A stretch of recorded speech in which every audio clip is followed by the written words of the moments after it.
Anonymous main page নামক এই page থেকে একদিন আগে জানিয়ে দেওয়া হয়েছিল আমাদের বাংলাদেশে একটি বিল্ডিং উড়িয়ে দেওয়া হবে এবং অনেক মানুষকে হতাহত করা হবে।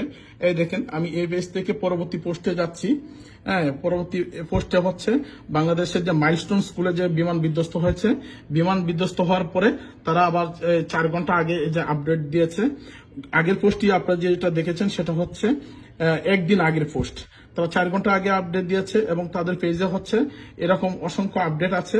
তারা স্বীকার করে নিয়েছে যে তাদের তথ্য সঠিক ছিল।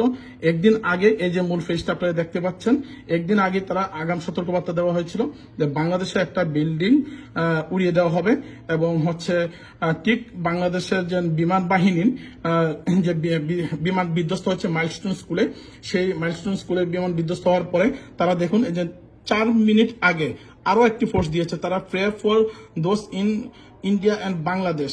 হ্যাঁ, তারা আরো একটা সতর্ক বার্তা দিয়েছে যে বাংলাদেশে হাসপাতাল অথবা হচ্ছে রেস্টুরেন্টেও হামলা করা হবে। এবং তারা একদিন আগে কিন্তু আমাদের ওদের যে পেজ, সেই পেজে হচ্ছে সতর্ক বার্তা দিয়েছিল।